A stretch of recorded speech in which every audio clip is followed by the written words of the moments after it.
여러분은 지금 KBS 1라디오 최경영의 최강시사와 함께하고 계십니다.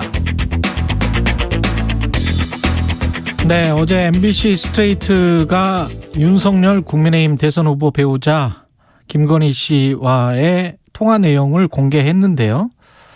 방송 전부터 공개 여부 두고 첨예한 대립이 있었죠. 국민의힘과 MBC 측 사이에. MBC 법률 대리인입니다. 김광중 변호사 전화로 연결돼 있습니다. 안녕하세요. 네, 안녕하십니까. 예, 어제 방송 보셨어요? 네네. 어떻게 보셨습니까? 처음 보셨죠, 변호사님도? 예, 저희도 뭐 영상을 그렇게, 저희가 준비하는 과정에서는 일단 여러 방향으로 준비하는 과정에서 저희가 검토를 하기 때문에 방송 완성된 걸 볼 수는 없고요. 내용도 미리 확정된 건 아니었어요. 예. 어느 정도 확정된 걸 이렇게 보게 됐습니다. 방송 내용은 MBC가 공익적으로 내보낸 것 같습니까? 어떻게 보십니까? 네, 제가 보기에는 이게 사실 MBC에서 이 녹음 관련해서 여러 고심이 많았던 것도 알고 있고요. 예. 그래서 이제 선거에서의 공정성 이런 측면에서도 되게 유익 있게 이제 고민했고 또 이게 선정적 자극점 이런 내용들을 알리려는 것이 아니기 때문에 예. 과연 이제 대통령 후보의 부인이 되신 분이기 때문에 대통령이 되시면 영부인이 되시는 거잖아요. 그래서 예. 그분의 생각이 어떤 것인지 이런 것들이 알려지는 것이 이제 국민들에게 알 권리 차원에서 필요하기 때문에 예. 그런 측면에서 그래서 그분이 어떤 정치적 견해를 가지고 계신 건지 어떤 사회적 견해를 가지고 계신 건지 그런 것들이 이제 통화에서 확인이 됐기 때문에 그런 내용을 이제 위주로 방송을 한 겁니다. 법원 심리는 어떻게 이루어졌는지 궁금하네요. 그 김건희 씨 법률 대리인들의 주장 내용 이거 가처분해서 이거 방송 중지해야 된다. 방송 내보내면 안 된다라고 했던 주요한 이유는 뭡니까? 그쪽 주장은?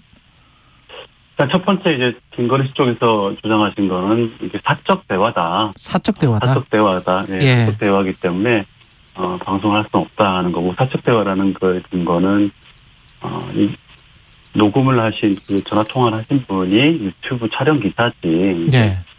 정식 언론사 기자가 아니다. 이런 주장을 하셨어요. 예.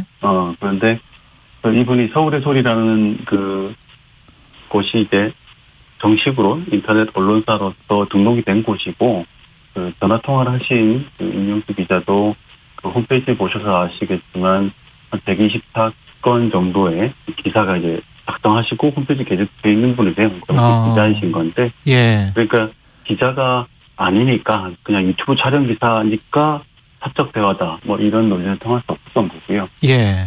그리고 이제 무엇보다 제일 중요한 게 거기에 대해서 저희 쪽에서 반론으로 표현한 것이 이제 아까 말씀드렸듯이 영부인이 될 수 있는 사람이기 때문에 예. 그분의 생각이라는 것은 결국 대통령을 통해서 국민들한테 투사될 수 있는 것이니까요. 예. 가장 가까운 곳에서 언제든지 쉽게 영향력 있게 얘기할 수 있는 것이니까 그분이 정치적 견해, 사회적 견해 이런 것이 어떤 것인지 그 통화를 통해서 좀 많이 확인이 됐기 때문에 예. 그럼 이런 것은 이제 국민들이 충분히 알 권리 대상이 되는 공적 관심사이기 때문에 보도의 필요성이 인정된다고 한 것이고 예. 재판부에서 그걸 받아주신 것 같습니다. 그 법원에서 그 이런 내용은 안 된다라고 한 게 한 3가지 정도 있었지 않습니까? 네. 이거는 왜 어떻게 해서 그런 판단을 하게 된 걸까요? 사법부는. 예, 구체적인 내용을 언급하긴 그렇습니다만은, 일부 의혹 같은 경우는 이제 수사 대상이 될 수 있는 것이기 때문에, 예. 만약에 이제 방송을 통해서 그분이 어떻게 진술했는지 알려지게 되면, 이후 실제로 형사사법 절차가 진행됐을 때, 진술거부권, 이런 것이 침해될 수도 있다, 이런 판단이 좀 있으셨고요. 예. 그리고 좀 대화 내용이, 사적으로 얘기하는 것이 좀 왜곡될 수 있지 않나 이런 판단에 근거해서 일부 내용은 좀 과장돼서 얘기할 수 있는 것인데 꼭 그런 취지가 아닐 수 있는데 좀 잘못 알려질 수도 있다 이런 취지에서 판단하신 것 같습니다. 그 국민의힘은 여전히 방송 보도 자체가 매우 부적절하다. 그리고 그 전에는 이제 불법적 공개다. 이런 입장이었는데 이거는 아닌 거죠. 지금 법원 판단으로는. 네, 일단 불법적 공개라는 부분도 이제 그 근거리 쪽에서 많이 주장을 하셨는데 예. 일단 녹음 자체가 우리 통신비밀보호법에서 대화자 중에 다른 사람 제3자 간의 대화가 아니라 대화하는 당사자 중에 한 명이 녹음을 몰래 하더라도 그건 적법하다는 거고요. 그런 그렇죠. 것을 이제 예. 전화를 통해서 뭐 전기통신 수단을 통해서 하더라도 그때에도 전화통화 중 일방이 녹음하는 것도 적법하다는 겁니다. 그렇기 때문에 이분이 통화 녹음을 하신 거는 김건희 씨 동의를 얻지 않더라도 적법한 것이고 뭐 그거 취득해서 MBC가 방송한 것도 적법한 것이죠. 예. 그리고 이제 그 통화 녹음에 대해서 뭐 결국에는 결국 내용이 중요하게 되는 거죠. 근데 그 내용 중에 이제 MBC에서 방송 안 한 내용이 SNS랄지 뭐 유튜브랄지 오늘은 뭐 일부 신문사에서 뭐 기사로 다 소화하기도 했고요. 판결 요지나 판결문 같은 경우는 SNS에 돌고 있는데 이건 불법입니까? 그러면 어떻게 보세요? 그 내용 중에서 이제 법원 결정에서 예. 방송이 안 되게 된 그 내용들은 그 효력은 MBC에 대해서만 미치는 거죠. MBC만 미치는 거군요. 예. 네. 이 가처분의 당사자는 김건희 씨하고 MBC였기 때문에 예. 그 가처분에서 법원이 이 내용을 하지 말라고 결정하신 그 내용도 MBC에만 미치는 것이고 그리고 또 그 MBC의 어제 스트레이트 방송에 대해서만 미치는 것입니다. 그래서 MBC의 다른 방송에도 미치지 않고 예. 또 다른 언론사에도 미치지 않는 겁니다. 그러면 다른 곳에서 그걸 공개했을 때는 그 공개한 내용이 이게 진실한 것이냐, 후보 비방 목적은 없느냐, 공익적인 목적이 있느냐 이런 것들을 통해서 위법한지 여부를 이제 구분하게 되니까요. 예. 좀 거리가 있게 되는 거고요. 그리고 예. 네.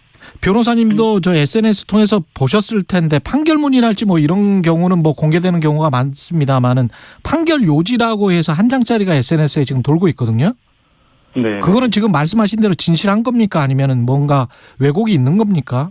예, 저도 그 내용을 봤는데요. 이게 내용이 많이 왜곡이 돼 있습니다. 예. 그 내용을 보면은 일단 이 MBC에서 방송을 하려고 했는데 MBC가 재판 과정에서 자진해서 포기했다. 뭐 이런 내용이 있습니다. 이게 명백히 사실이 아닌 것이 그 자진 포기라고 뭐 이렇게 기재대에 표시되어 있는 것들 보면 애초에 이건 MBC에서 방송을 하려는 생각도 없었어요. 가처분 들어오기 전부터 이런 내용은 고려 대상이 아니었었고 그것은 아까 말씀드렸듯이 이게 MBC에서 이 방송을 하려고 했던 거는 예. 국민의 딱 정치 관심사 이분이 워낙 강렬 쌓여있었기 때문에 예. 국민들이 잘 모르시잖아요. 예. 그래서 그 부분을 이제 알 수 있는 내용들 중에서 가장 국민들이 적극적으로 관심 있어 할 만한 내용들만 엄격하게 검토해서 방송을 내보낸 겁니다. 그렇기 때문에 예. 이 자진 포기라고 기재된 거는 애초에 방송할 생각이 없었던 거니까 예, 이 판결을 통해서 이 내용이 방송을 하게 됐다. 잠깐만요. 지금 자꾸 통화 내용이 뭐가 쓸려서요, 변호사님? 네네. 예. 지금 뭐가 옆에 뭐 옷 같은 게 쓸리는 소리가 계속 들려가지고. 네, 예. 그러니까 심리 과정에서 MBC가 포기한 게 아니고 원래부터 MBC는 이런 그 7가지인가 이 내용이 공익적이지 않다라고 생각해서 그냥 낼 생각이 원래 없었던 것이네요. 네, 뭐 의도는 좀 다를 수 있습니다만 예. 어쨌든 이거는 MBC 애초에 방송하려고 했던 것이 아니기 때문에 예. 이 재판 과정에서 뭐 채권자 측에 그 김건희 씨 쪽에 변론을 들어서 부당하다고 해서 우리가 포기하고 뭐 그런 것이 아닌 겁니다. 예. 그러면 선거법상 이게 후보자 비방에 해당하지도 않는 거죠? 그러면 MBC 보도 내용이나 이런 것들은. 네, MBC 보도 내용 기본적으로 진실한 내용이 있고, 예. 그 방송한 내용의 목적이나 이런 것도 좀 공익상 이유로 보도를 한 것이기 때문에 비방의 목적이 있는 것도 아니고요. 예. 당연히 적법한 거죠. 그러면 판결문이 SNS에서 돌아다니는 것도 뭐 위법하거나 불법한 게 아니고 서울의 소리 같은 경우에 그 가지고 있었던 통화 녹취의 일부를 지금 어젯밤부터 공개를 하고 있는 것 같거든요. 네. 그것은 어떻습니까? 인터넷상으로 그렇게 유튜브에서 공개하는 거는 뭐 법률적으로 아무런 문제가 없습니까? 그것도 사실 참 어려운 부분인데요. 예. 결국은 개별적으로 판단할 수밖에 없거든요. 아. 우리 법원의 이런 판단은 그 내용을 공개해서 갖게 되는 영향들, 그러니까 예를 들면은 김건희 씨에게 명예가 훼손된다거나, 예. 인권이 침해된다거나, 뭐 이런 내용이 어쩌면 있을지도 모르는데, 뭐 그렇게 해서 발생하는 그 피해, 그 법익하고 그것을 공개해서 국민들을 통해서 알렸을 때의 얻을 수 있는 그때의 공익, 뭐 두 가지를 결국 비교 형량을 하게 되는 거고, 그 방송을 하게 되는 뭐 방법이라든가 수단, 전후 맥락이라든가 뭐 이런 것들을 통해서 이걸 공개하는 것이 공익적인 목적이 있는 건지 아니면 비방의 목적인 건지 뭐 이런 걸 구분하게 됩니다. 그래서 그냥 그 내용을 공개했으니까 무조건 불법이다 이것도 아니고 이미 방송에 됐던 것을 공개한 거니까 적법이다 이것도 아닌 겁니다. 개별적으로 결국엔 다 판단하기 때문에 나중에 그거에 대해서 채권자 쪽에서 김건희 쪽에서 문제를 삼게 되면 그 내용이 과연 그러한 법원의 판단 요건들, 판단 기준에 어떻게 해당되는지 여기에 따라서 때로는 적법한 것일 수도 있고 때로는 위법한 것일 수도 있습니다. 클립마다 판단을 좀 해봐야 되는. 이번 판결 같은 경우는 어떻습니까? 마지막으로 언론 자유를 좀 침해하는 측면이 있다라는 그런 언론학자들의 주장도 있던데 어떻게 보십니까? 기본적으로 이렇게 방송금지 가처분을 통해서 이런 사안에 대해서 방송금지를 못하게 하려는 시도하는 것, 이게 오히려 기본적으로 이제 언론의 자유를 침해한다고 생각이 되는 거고요. 언론의 자유, 표현의 자유를 사전에 이렇게 제한하는 거는 사실 사전 검열 같은 문제가 발생하는 거죠. 과거에는 뭐 국가가 직접 개입하는 문제가 있었다 그러면 이거는 요즘에는 방송금지 가처분을 통해서 그 언론의 보도의 대상이 되는 사람들이 직접 사전 억제를 시도하는 MBC 거고. 법률 대리인 김광중 변호사였습니다.